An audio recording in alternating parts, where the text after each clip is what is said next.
Day 104, folks, en route to other things. We come through the French Quarter and have to make a stop at the Central Grocery and get a muffaletta.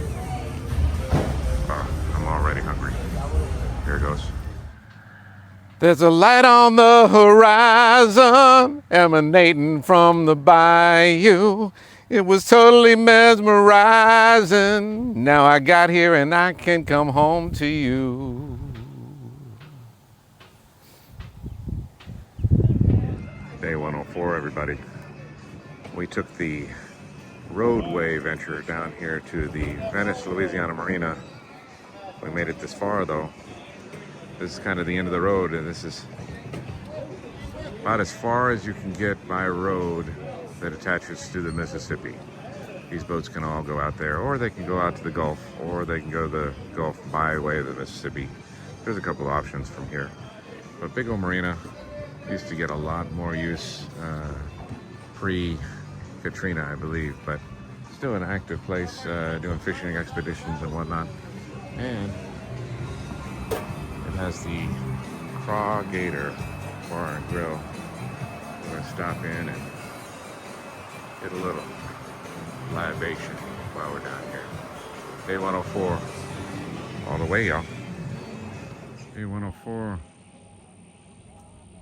Can't escape the alligators now. They're everywhere. They're following me. We're at some manor monument at Fort Jackson. We'll show a little bit more about Fort Jackson, but let's see what this is.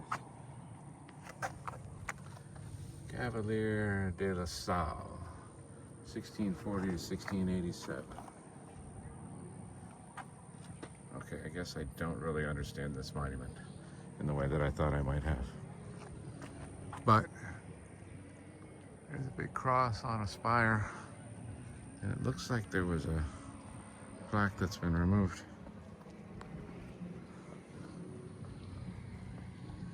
But we're out very near the Mississippi. Let me get my bearings. I think the Mississippi is just kind of beyond this tree line out here. And behind us is the Fort Jackson complex.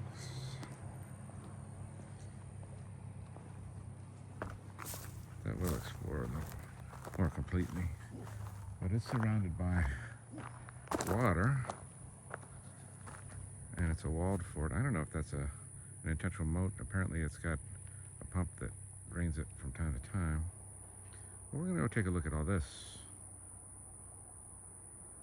Day 104, Fort Jackson. Day 104, we walk across the drawbridge, which is permanent at this point, and over the moat surrounding Fort Jackson. It doesn't look like I'll be able to gain entry through this.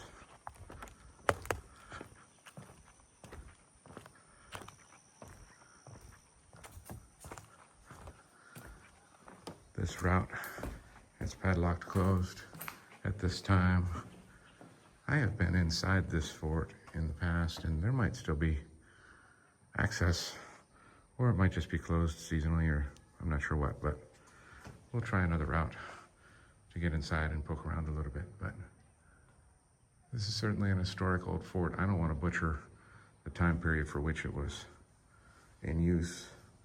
The cement structure across is more modern. This brick structure that's near, this I think originates from pre-revolutionary days. Certainly was involved in the American War of 1812. I don't know to what degree in the Revolutionary War, 25 years prior, 35 years prior. But maybe I'll find some placards that'll help illuminate us on that point. Fort Jackson, day 104. Well, made the way around to the back side of the main fort, and still there's a moat, and there's another gate blocking our access from this side as well, which shouldn't be a great surprise. They have it closed off by design for for whatever reason. See how close we are to the river. Just noticed beyond the fort and on the river itself is an ocean-going ship. So you can see that this is actually quite close to the river. There is a sister fort that I don't think is anywhere near as good condition, if at all discernible. But across the river is Fort St. Philip, and they had alternate sides of the river crossing fire, so it made getting up the river and by those forts, by a hostile force, quite difficult. So back behind here, there's an embankment that goes all the way up, and there's some little, I don't know if they're magazine caverns there for ammunition, or if they're designed to actually be housing of some sort, but built into that embankment are some openings. Might check that out and see what's going on if we can get over there. 104, Fort Jackson.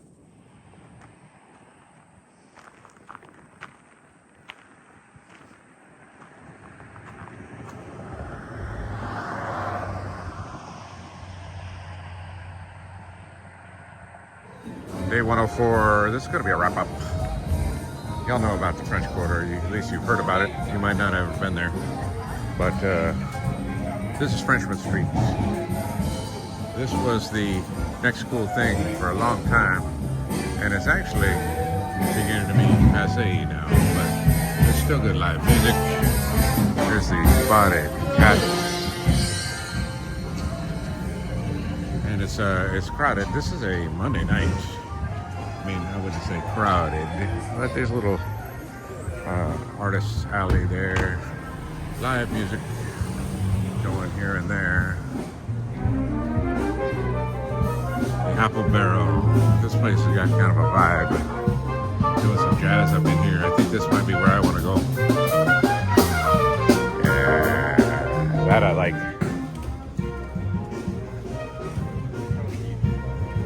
And it'll continue for a couple blocks really, but this one block is like the main segment that bumps.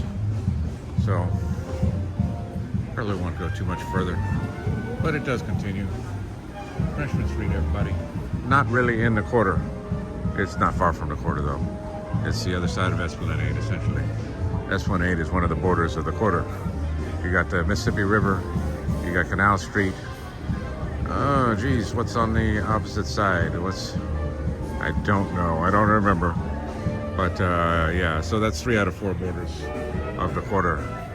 There we go, folks. Wrapping it up from Freshman Street. Day 104, taking in New Orleans.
Day 104, folks.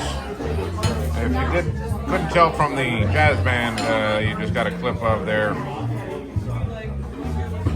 We stopped in the Red Apple, or the Apple Barrel, or Apple Barrel. But right upstairs from the Apple Barrel is Adolfo's, which is an Italian place. I got the pasta Kimberly, which is with lamb and white sauce. Amy's got the chicken Vincent. Vincent or Vincent with a T? Yes. With a T, like Vincent Van Gogh. There you go. it up right tonight. 104.